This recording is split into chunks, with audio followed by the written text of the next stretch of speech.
Peace, Diehards. Welcome to another episode of the Knicks podcast. We're here to talk about Jalen Brunson, not just him per se and the stats and this, that, and the other. We're really going to talk about his leadership ability and how that's going to affect the Knicks and just in things of that nature. We're going to talk about other people that are similar to him. But without further ado, let's just get right into it. Knicks podcast. Let's go.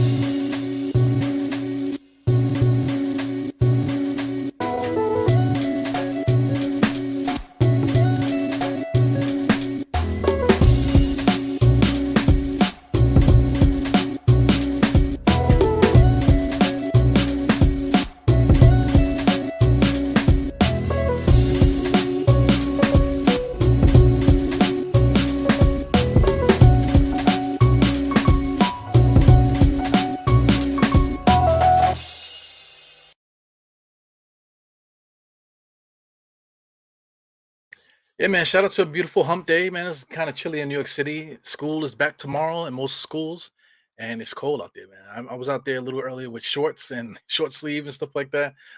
It's definitely hoodie weather today, so that kind of surprises me, surprises a lot of people out there, man. But it is what it is. It's that time of year. That means training camp is coming, off season is coming to an end, and we should be really getting into some good basketball coming up soon, man. So shout out to everybody that popped in the chat. Yes, we are live, Mr. Andy. Salute to Jarrell. What's good, Jarrell? Always popping in. But yeah, let's just get busy, man. Let's talk about some Knicks basketball. So anyway, I want to talk about leadership mostly, man. So this is a bunch of different players that I think, and I'm quite sure most of you guys agree that they're very similar to what we think that Jalen Brunson could do for us with the Knicks, man. So with the first share here, I'm going to talk about Mr. Kyle Lowry. So Kyle Lowry, of course, with the stats mostly. I think I shared the wrong thing there. Let me get the right share there. Shared the wrong screen. Thank God I didn't have the other screen there. The NC-17 screen. Anyway, I'm just joking. So anyway, this is a video here about guys, his teammates, about 2 years ago talking about Kyle Lowry. So let's just get into it. To see Kyle, do his thing, I was like, wow. I known him since I was a kid, so it was pretty awesome to see. He led us the right way, put us on great spots. And, like I said, Kyle does that every time, even when people don't see it. Kyle's a great leader, and, that's why our coach put us with him, because he knows that he's going to put us in good position, and he plays hard. And, it's always good to have somebody like that on the team. And I kept telling him, like, yo, you hitting some big shots right now, just stand in his ear. And he's a vet. He's a 14-year pro, and that's what he does. Well, he was unbelievable, right? And he really didn't have a good game going at that until that point too.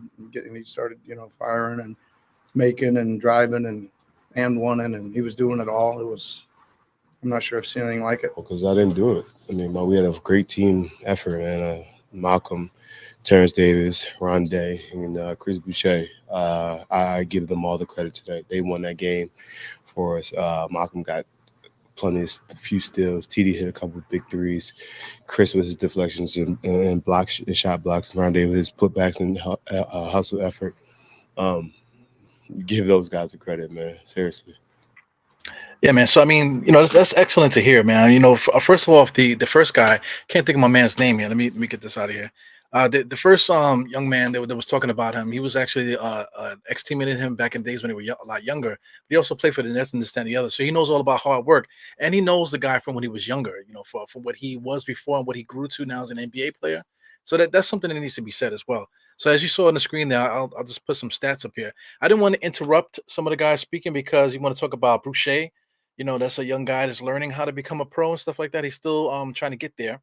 But Kyle Lowry is definitely a guy that you listen to. One of the guys said 14-year vet. That means, just to say that, if he's been in the league for 14 years, that means that it's at the tip of his tongue. As a player talking about another guy like that, it's at the tip of his tongue. That means that he respects him that much to know about his career like that. So this is Kyle Lowry here, man. As you see, he started off in Memphis at first. He was in Houston for a few years until he really broke out when he got to Toronto. So one stat here to watch here is this Memphis stuff. So Memphis, the first year he didn't really play, but still the stats are there. 1.4 steals as a backup guy. What was his minutes? As a backup guy playing 17 minutes per game, 1.4 steals. Next year, 25 minutes per game, steals up there at 1.1 steals per game. The assists are there, the rebounds are there, the scoring is there, the shooting percentages, free throws, 89 one year, 69 the next. Real field goal, 3-point percentages, not is like off and on 37-25. Field goal percentage up and down as well. But it's his counterpart during that time was Kyle Lowry. You know what I'm saying? So not Kyle Lowry, my man Conley. Mr. Conley that's actually playing for Utah now. Him and Conley in Memphis were actually 1 and 2, so they really wanted Conley. I mean, Conley to get the starting spot because he was the higher draft pick. So that's why Memphis actually got rid of him and sent him off to another team because they really was pushing for Mike Conley to be the guy for them over there. So he kind of got a bad rap over there because if you want to compare it, we'll do the first year. I believe they played together for both years there. So let's look at the stats for that first year, just for Kyle Lowry. Let me see. There go Kyle Lowry there. All right, so maybe it was the second year. The second year I know was the year that Mike Conley was there with him. Let's get this thing together here. I didn't change the font here, man. So I mean everything is like all jacked up here. So yeah, I can see Mike Conley there. So Mike Conley, he was the #1 pick there. So of course they chose him. But if you look at their stats, Mike Conley's stats wasn't really exactly jumping out the gym there. Because Mike Conley there highlighted. He had 9 points per game, 4 assists, 0.8 steals, same statistics across the board there. But Kyle Lowry actually was given about the same. 3.6, 1 steal a game, 9.7, 9.6 points per game. Let's check out the minutes per se. The minutes, we're talking about minutes. Conley was getting 26 and Kyle was getting 25. So it was comparable, man. But listen, man, Conley in the beginning of his career was definitely not the player that he ended up becoming. They definitely overpaid him over there in Memphis, So I'm just throwing a little shade at Conley because Kyle Lowry to me, is obviously always has been the best player, So let's go back a little bit. Let's look at Lowry again.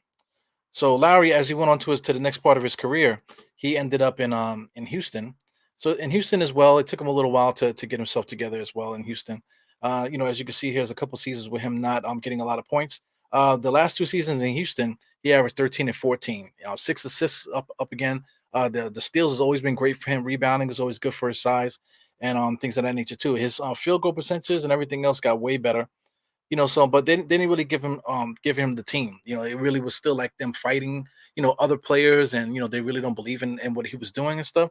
So, fast forward to Toronto. And Toronto now we're talking about a point of his career where he's a little older now, because I mean, we're talking about his younger years here when he was developing. But going out into the Toronto years now, Toronto, he started off when he was 26. So we're talking about 26 up until recently when he left, not last season, the season before when he was 34 years old. So we're talking about 26 to 34. That's eight seasons during his prime, and his numbers were off the chain, man. So for somebody that barely got a shot to play, he goes into becoming such a like a revered player around the league. As far as the stats is concerned too, just from fans looking on the outside. But as you see, a lot of the players vouch for him, his leadership and things of that nature. As you can see, 17, a lot of 17-point games, 22, 2 years in a row, 21, 22. The assists is always up there, still, around the 7. He was able to top off at 8.7. So, this is something very similar to what's going on with the Knicks. To bring it back to the Knicks, Jalen Brunson is actually 26 right now. So that's the same age that he came on when Kyle Lowry finally got to Toronto. So, I mean, if you want to compare the first 2 seasons with Jalen Brunson, I believe averaged, kind of close to that. Last year, I was like 14, I believe. We'll get into his stats in a second. But from him going to Toronto and then spending the next 8 years, so that's something that we could look at because we're talking about 2 guys that are similar size, similar kind of like similar style of play where they use their body, very physical offensive guards. He could defend a little bit. Brunson, that's not really Brunson's strong suit. But just comparing the stats there, if Kyle Lowry can get to what's this 26, 27, 28, 20, age 29 and average 21, age 30 and average 30 22, and stay relatively healthy this whole time, that's a good sign for the Knicks here. And I really believe in Brunson's ability to lead, but we'll get into that in a second. This is another comparison as well. This is Fred VanVleet. I always say Fleet, but his name is Fred VanVleet. So what an ill name. But somebody, if you want to talk about like becoming a leader or just becoming a great player or just being able to build something out of nothing. Fred VanVleet is that guy. He went undrafted, later on became the guy for Toronto. We'll talk about him now, but let's listen to his words for somebody that we know his history. Let's listen to what he had to say to other guys that he was training with here with at the Rico, I think it's Rico Hines training facility there. And, they definitely train a lot of players up there in the Toronto area and stuff like that. So let's take a listen to what he had to say. Man said stop fouling before we started playing. The whole day was worst fouling since I've been here. So the guys that's new that haven't played there, you're gonna find out in about 6 to 8 weeks how this whistle go, real quick. The guys that's been around, you know how this goes. So why do we keep tricking ourselves and complaining about the same? I know we want to compete, we want to win, we want to play hard, but it's hard to get better when you cheat in the process. You're skipping steps. So it's not about who won the most or who did what. It's about getting better. And for our guys, I don't know about everybody else, for our guys, it's about building going towards training camp. So just think about that. It's hard to work on your defense if you're fouling every time. And you're going to be screaming and arguing with the ref, and then your ass going to be on the bench, bro. If anybody knows about going back to the bench and being relegated to the bench is Fred VanVleet. So he's giving these guys gems. So shame on these guys if they're not paying attention or if they're not listening. So because that's another thing too. Like if you want to talk about Twitter, you talk about leadership on Twitter. There's a lot of guys, all they do all day is complain and freaking argue with each other all day long, debating every little point. So I mean, I feel like it's a little bit too much. If you want to talk about leadership or just getting the troops together, because that's what we're really doing. It's good to debate points and stuff, but like just like that, where guys are trying to get into the NBA or just the regular team there in Toronto, they're trying to get better. So if you're going to be complaining to the referees that they hired to run the practice, if you're complaining to them about fouls and you're trying to hurt guys, you're not letting guys get better, you're not verbally, doing your thing to trying to get other people better and also getting yourself better, then what are we doing here? When it comes down to playing real games, you're going to be left behind, and then people see it from the outside looking in, and then they'll pass judgment on you, and before you know it, you'll be getting cut, and this, that, and the other, before, and you're wondering why I'm better than this guy. Why am I getting cut? There's a reason, because guys see everything. Guys that are watching the game see everything, and I'm hoping fans see that stuff too, man. But a lot of fans they like to see the drama. They like to see the jokes, and they think it's hilarious. It's entertainment for them. But some people take the takes a little bit serious, especially their time. They want to give their time to something a little bit more positive than being negative all the time. So it was good to hear Fred VanVleet express that to the young guys there. So anyway, let's just take a look at his stats as well. About the same size. That's one thing is important. Kyle Lowry 6'1". This guy Jalen Brunson is about the same height as well. So all these guys about the same height. Athleticism wise, Kyle Lowry was a little bit had a little bit more pep in his step as far as first step and stuff like that. Fred VanVleet is a little bit more closer to the way that Jalen Brunson plays. Jalen Brunson plays very close to the chest. He doesn't really blow by you. He doesn't have a great first step or anything like that, but he's very savvy. And Fred VanVleet is very, very slick in that way too. Nice crossover, being able to change directions and things of that nature. So we'll see a lot of that with Jalen Brunson, but I think Jalen Brunson does it. He does it to the max. But anyway, let's check out the stats here. Same thing with Fred VanVleet. He started late. So we're talking about age 22. Like I said, he went undrafted. So we're talking about the first year he didn't really play. I said 22. 23, he started getting into the rotation. Now you're talking about him, really jumping into the rotation there, 11 points per game. Now he topped off at 17, 19, and 20, made his first All-Star appearance last year. Let's check out his playoffs. I didn't look at Kyle Lowry's playoffs per se, because he did make the playoffs a lot in his career. So that needs to be said as well. But he hasn't done he's notorious for not showing up. So that's one thing that we have to see with Brunson. Brunson so far showed up. Fred VanVleet's another guy that shows up in the playoffs. This is him when they won the ring in the finals. He did a really good job off the bench doing his thing for them, hitting timely shots and being a good ball handler and that type of thing. I think in the playoffs too, they actually ran Kyle Lowry and Fred VanVleet together. So that's something to be said also.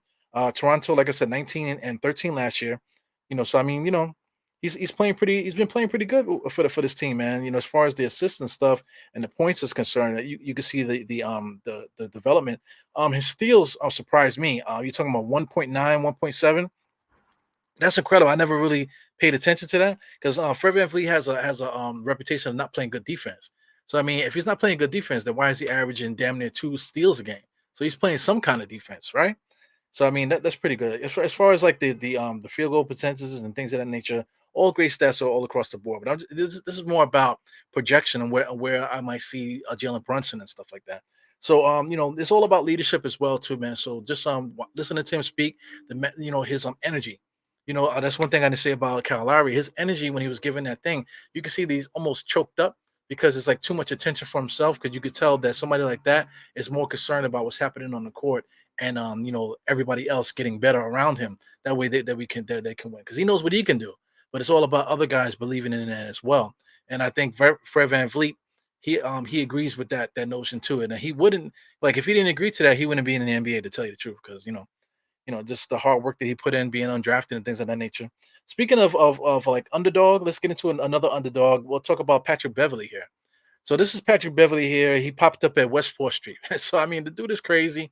He's from Chicago and things of that nature. But let's look at this. Let's look at this little video that he put up here. Shout out to the music. The music. I keep getting in trouble with this copyright and stuff, man. But this is him just playing around at West 4th. Getting shots up and stuff, really having fun with the crowd and things of that nature. He actually played a full game, which is kind of cool. So there is more footage to it. I couldn't really find it, so I got to, resort to the ESPN short here.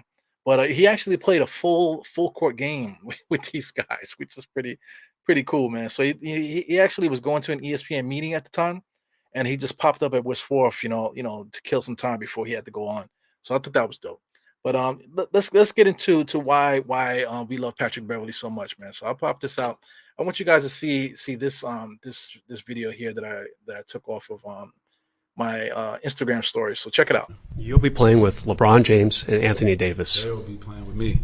Yeah? Yeah. I made the playoffs last year. They didn't. That's the difference. Have you guys started talking yet? Yeah, of course. Yeah, but I'm glad that we get a chance to play with each other. Then So I mean, that's leadership. That's a dog right there because it's the truth. The Lakers did not make the playoffs. His team did. You know what I'm saying? So respect to them, to the great players that they've done in their career, but they didn't make the playoffs last year. So the reporters and the insiders and stuff. Oh, you're gonna play with LeBron. You're gonna play with this guy, but those guys were bums last year. They didn't make the playoffs. Let's keep it a buck. I made the playoffs with my team. You know what I'm saying? So then he made the point that we're gonna do it together. You know what I'm saying? That's something that needs to be said as well too, because there's too much emphasis. In the Knicks realm, they're talking about RJ so much, Julius Randle so much, Cam Reddish, all the other guys too, which I'll talk about in another time. But there's too much emphasis on those things, right? But what about the 10? We got, in my opinion, I think we can go 12 deep with the Knicks, man. So why are we talking about one guy so much when we could be talking about the whole pack?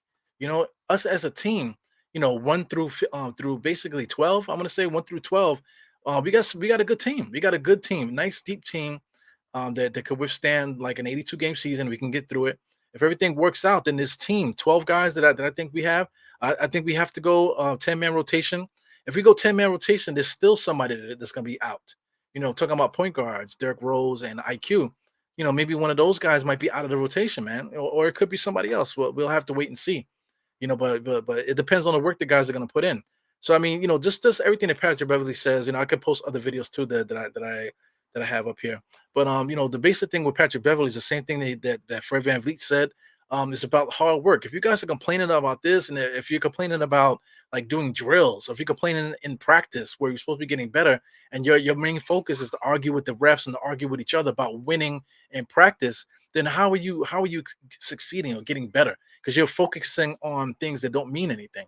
Because when it comes down to it, a lot of these players that are trying to win in these pickup games, they're going to end up being 12th man, 10th man, role players. They're not going to be looking to be go-to guys the same way that they are in a pickup game.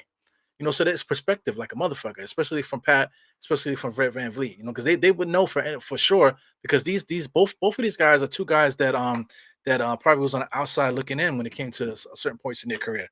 So I mean, Patrick Beverley, same thing, 6'1" star. He's known for his defense, not really known for his offense. I think in college, he actually was a decent scorer in college. I'm not going to look at his stats, but he was a decent scorer in college, man. If you want to look at what he did early in his career, he says he went to Greece to play. He went to Russia to play. That was at year 21 and 23. Now we're talking about a 2-year gap here in a professional way where he wasn't in the NBA. So we talk about 24. That he finally got his big break in the NBA here. So 5.6 points per game for a guy just coming into the NBA. After, did he go undrafted? Let me just double check this stuff. He got drafted in the 2nd round by the Lakers. You know what I'm saying? But he didn't play for the Lakers. He never played for the Lakers. He ended up going to Houston. So he's in Houston. I don't know the backstory with that, but that's up to you to find out. So I mean, 5.6 points per game, 10 points. This is a guy that was out the league. He got drafted, that ended up being out the league. Was in Greece, like I said, and then he was in another league as well. So this is this guy now here. 2.7 is steals, three. That's basically what he does. Like 3.5 for his career. He tops off at 4. The steals per game for somebody that's known to play defense is not quite 2, 1.7. Let's check out his minutes per game. Because we're talking about a guy that's not, a bona fide starter, but he still was able to get, look at it, 30 minutes per game, coming, especially towards the end of his career. He started a lot. As you can see here, this next column here, game started. He basically starts all his games. He doesn't come off the bench. He's a starter. A starter in the NBA, a lot of injury history as I can see there. But if you want to talk about somebody that's a game, game ready to play, an underachiever, or excuse me, an overachiever, I should say. This guy has definitely made a staple for himself in the NBA, and he doesn't really jump at you with point guard stats. Him being able to pass the ball. It's just basically mediocre. His steals is kind of mediocre for somebody that's known for defense. Rebounds, he's pretty good rebounder for his size. Definitely a 6'1". So I mean, it's just a tough player. Everybody knows Patrick Beverley is a dog, right? If you want to say a dog in NBA sports, Patrick Beverley is that guy. He is a dog. You know what I'm saying? Shout out to Dolan here. Let me get Dolan's face up out of here. I got Dolan there for a reason. I know people hate Dolan but if Dolan wasn't on the screen right there, nobody would even be talking about him. Anyway, but just look at Patrick Beverley, man. He's known for running his mouth, being a leader, getting into the opponent's head, working the refs and things of that nature. So this is very right along the same line with a Kyle Lowry and a Fred VanVleet, man. So what are we gonna get when it comes to Jalen Brunson? So we'll get into his stats in a second. So I'll put it up here. His stats right here. You can see he's 6'1", about the same size and whatever, 190. He's kind of big for his size there. Pause. Rick Brunson, he's a NBA player, but he's a son of an NBA player. So I'll get rid of this, man, just so you can see this full video here. I'm gonna play the entire video, man. So everybody get ready for that. Video's about a minute long. So it's about 45 seconds long, but this is very important to me because it just explains what Jalen Brunson is coming from in the same way that Lowry explained in his video that I played, the same way that Fred VanVleet explained the game when he talked, and we all know how Patrick Beverley gives it up. So let's listen to Jalen Brunson, how he gives it up. And like, we can't have egos. That goes for any team. That goes for anywhere you go. Like if your ego is even remotely messing up the team, like remotely close to messing up the team, and you're not gonna have a shot. Like, yeah. I learned that when I was younger. Learned that in Nova for sure. That you gotta keep your ego at the door, and everything will fall into place. I mean, on paper, I guess guys are supposed to do certain things to get to a certain point, but like, you never know what someone's like feeling inside, like how they feel, like, or what they should be doing. Like, just the ego has to be stopped at the door if you want to win. For sure. Yeah, so I like that, and also to just the compassion that he speaks with in the way that he was speaking there. You have to be to be a leader, to be a point guard. You have to understand how to be a psychologist and whatever. So obviously Brunson, he said that he learned that from watching guys playing the NBA. He learned that from his dad. He also learned that in him playing coming up, and then he also said definitely in Villanova when they won. I think they won 2 championships over there. So he played with a bunch of guys there, leader of men, leader of kids there, young men there, leaders being able to win. And that winning attitude is going to transfer into the NBA. You can see that the way that he's speaking, he's like calculated and trying to get the point across, because it's very that's a sign of a leader, somebody that's calculated, thinking of a way, how can I get my message across to you that you will understand from your point of view. Put myself in your shoes. Let me say it in such a way that's not going to be confusing. That's going to be clear, and you can get the gist of what he's trying to say. Also too, another point there. Also, if you want, this is a trait that people like to use. Like sometimes, like people say, "Well, speak up, speak louder. I can't freaking hear you," or whatever. But sometimes I'll speak the way I want to speak. If you're going to listen to me, if you think what I'm saying has any value, then you're going to come in and listen. You're going to come to me and listen to me what I'm trying to say. So I also appreciate the way that Brunson said that. So I don't know if you guys picked up on that, but he probably heard that from somewhere. I think Bruce Willis said that in an interview. He said, "Listen, I'm gonna speak the way I'm gonna speak. But if you really want this interview, if you really want to get what I'm trying to say, then you're gonna lean in and listen very carefully. You know what I'm saying? So that's important, man. That's a little gem there that he obviously got at a young age, man. So we're talking about a dude, this I think he's really gonna impact our Knicks. And he did talk about like you never know what guys are thinking. They're not sure about their role and stuff like that. So he's aware. He is very aware of that. He's a winner, like I said. He won in college at the highest level in college. Villanova, twice. Which is not easy to do. He did it twice. If I'm not mistaken, you can be my what do you call it, fact checkers, guys, in the comments. But for somebody like that, he understands, that there's somebody on the team that's messed up. So if that person is messed up, that's going to trickle around somebody because he's going to talk to somebody. Somebody that's having a bad time with the team, he's going to talk to somebody. That person's going to talk to somebody. Now you have an infection within the team. So I think it's very important that he made that point there because the number one infection with the Knicks, man, if I could put his picture up on the screen really quick, is my man, of course, Julius Randle, the person that we all keep talking about out there, that we need to trade him, this, that, and the other. There's a reason why my man is like this. We have no leadership. Tom Thibodeau is the leader. Everybody's following Tom Thibodeau, his lead, but Julius Randle feels that he is whoever he is. I don't know what's going on in his head. I don't know why he's upset the way that he is, the way that he shows off like that. But as a leader, a point guard out there, you have to understand who your teammates are. You got to understand how to talk, how to uplift guys, how to make sure these guys know what we need out of them at a certain point of the game. So I think just based off of what Jalen Brunson said in that little video there, that I think that we're in good hands when it comes to that. Not only Julius Randle, but RJ needs to understand that he needs to go. Right now, this is not a fucking game anymore. This is not, Frank Ntilikina in year 4 still talking about I'm getting better, and then Dallas, you hear interviewing, yeah, I'm getting better every day. Like, really, year 5, bro? It's time to get busy now. All there's a lot of debate about the Knicks are going to play the vets or whatever. We have no vets, quote unquote. If you were talking about vets, guys that have been in the league for a long time, we got guys on the roster now that got 4 or 5 years, 6 years, time in the NBA. You know what I'm saying? These guys are not 30 yet. I don't think we have anybody over 30 besides Derrick Rose. You know what I'm saying? So everybody's young. So right now, Jalen Brunson is 26 years old. He's actually older. So are we going to play quickly because we want to play the vets? I mean, we want to play the young guys because technically Brunson is not a young guy anymore. You know what I'm saying? So anyway, let's get into Jalen Brunson's stats here. So like I said, he's not a young guy anymore. He's 26 years old. He just turned 26 August 31st. So 26, we talk about basketball age, that's supposed to be almost a death sentence for a point guard. If you want to talk about Kenny Anderson or some of these guys like that, back in those times in the 90s, early 2000s, their career was over at 31 as a point guard. That definitely lost a step offensively and stuff like that. And Jalen Brunson's now at 26 years old right now. Should be kind of like as far as a point guard. Right now is like if you want to say the prime years in point guard, it's not really. For a point guard's athleticism, being able to cross and jump.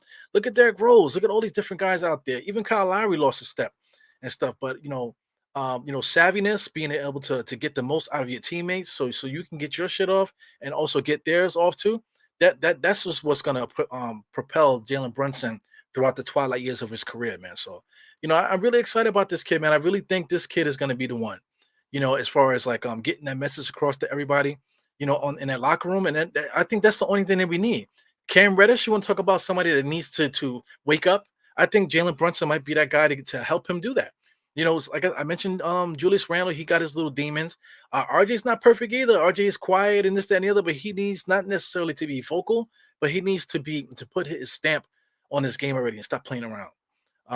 Go down to everybody else. The way that some of those rookies were talking about Kyle Lowry, in the first video that I played, I want guys to start talking about Jalen Brunson. If we got like Quentin Grimes and Miles, Deuce McBride and these guys, on the bench in interviews talking about Jalen Brunson the way that these guys are talking about Kyle Lowry, then we'll know for sure. Because guys are not going to give props like that to players just because they're veterans. The guys are men. Guys are not going to be bigging up other guys, to that degree. You know what I'm saying? Just because, you know what I'm saying? They're gonna, if they're gonna give that stamp there, they're gonna make sure they do that because it's true. You know what I'm saying? So it's amazing shit, man. So I just want to keep looking at this here. Jalen Brunson, like I was saying with Kyle Lowry and stuff, in the beginning of his career, 22, kind of started late, just like Kyle Lowry. Started off 9.3, 8.2, 12, and now 16. So now we're getting to that point now where Kyle Lowry, he had started with 11 when he went to Toronto, then 16, and then now he's finally going to be the main point guard now, just like Fred VanVleet now. Same thing, Kyle Lowry, Fred VanVleet. Now you have your own team now. Going to being the leader in Toronto with Fred VanVleet, and Kyle Lowry left Toronto. Now he's on his other team, or whatever. But before that, Kyle Lowry was on Houston. He left Houston with the stuff that was going on there, and was able to rise and become that major star point guard in Toronto, man. So can Brunson do the same thing? Everything, like the stage is set for it, man. He grew up in the Garden. He's not afraid. Obviously, he won in Villanova. His coach in Villanova is a New York guy. You're talking about New Jersey and New York City area. So I mean, he knows that. He has that connection with there. Tom Thibodeau is like his uncle or whatever you want to say, godfather. Brunson, his dad, is on the bench. You know what I'm saying? You got Leon Rose is all family. It's a big time family atmosphere. So when you're with your family, you're gonna say things to people because that's what it is. Like right now, when it comes as you get older, right now I'm in my 40s. For those that don't know, I'm in my 40s now. So as you get older, you start to move up the totem pole when it comes to leadership and stuff like that.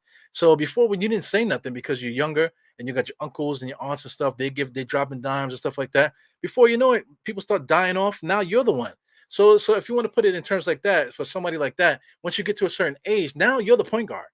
You're the point guard. So now you got the young guys coming down in high school age that's waiting for their chance or whatever. How do they know to get to where they need to go? They're looking at you. You're the point guard. So if I'm an alcoholic, if I'm doing this, if I'm not doing what I need to do, or whatever, how can I lead the people coming up behind me? So I mean that's extremely important. I think Jalen Brunson, the situation that I explained here with Jalen Brunson and with Kyle Lowry and with Fred VanVleet, even Patrick Beverley, this is I think that's a beautiful example of what Brunson could do for us, man. So same thing. I might have a cousin that's not doing the right thing. I might have another cousin here that might not be doing the right thing. I might have one that is doing the right thing. So I mean, it's a duty as a leader, especially if as a man and whatever, you take the matriarch role in your peer group maybe. Or now, like I said, I'm in my 40s, so now I'm getting into the upper echelon and stuff, man. So you have to look around and see what's going on and be able to dictate and get people in the right, either get people in the right spot or either just acknowledge them and raise them up with your spirit and your leadership. And that's important, man. I hope you guys understand that. I'm just kind of just going off of the cuff here with this stuff here. So shout out to everybody that popped in. There's quite a few people in here early in the afternoon. I know you guys are getting ready to leave work. It's 4:45, but like I said, I have free time now to get these thoughts out. So I figured let me just jump in now while I can before I get caught up in something later. So anyway, shout out to everybody in the chat. I see another older gentleman here, man, Mr. Shaw Powers. Shout out to Shaw Powers here. Andy too, man. I see Andy's pissed off a little bit that I didn't hit him up, but I keep forgetting, man. 9-hour difference, and this is a new territory here for me to be up, so early, doing the podcast and stuff. So let me get this out of here. Yeah, but shout out to Shaw. Hope you guys understand where I'm coming from with this whole thing here, man. So shout out to Jalen Brunson. I think he's gonna be a godsend for us. For those that talk about, oh, we need to get a point guard so Obi can get alley-oops, or Mitch Robinson, or unlock Mitch Robinson and unlock this player. I believe you're looking at it the wrong way. And the way that I explained it, for those that are popping in now, please go to the beginning of the podcast, get through what I'm trying to say here, and get here to where I am. That way you can see that what I'm trying to get at with this point here. I think Brunson really is going to unlock a lot of people. Quickly, if you want to talk about quickly being pushed behind, because in Jalen Brunson, I think with Jalen Brunson being here, I think that's going to make quickly better too. Just to see another guy along with Derrick Rose it's going to be, I think it's going to be incredible, because quickly wants to be a leader. You could tell Derrick Rose is there, and now Jalen Brunson. I think we're going to be okay if guys can stay healthy, man. I'm very excited about this whole thing here, man. So thank you everybody for popping in so early here. I ain't mad at you. Never. I got you, man. I'm just throwing it out there. Shout out to Jarrell and all you guys too, man. I really appreciate you guys coming in. I was supposed to do a pod today at 6 for those that were looking at it with Steph. We might do it tomorrow. We'll see. But it's open invitation for Steph there. We'll definitely get that done sometime this week here, man. So anyway, it's your boy Eru. Shout out to a Guard Up Knicks podcast, man. They have their 100th episode tonight, man. So they're supposed to go on at 10, I believe, so we'll see because they're working men as well. So, there's always something that might pop up in between now and then, man. So hopefully we can get that popping and, we can come out and hang out tonight on their channel at 10 p.m. Hopefully around 10 p.m., man. So definitely. So anyway, I see you guys later. It's your boy Eru. 4 fingers to the forehead, tucking the thumb, salute. I see you later. Peace.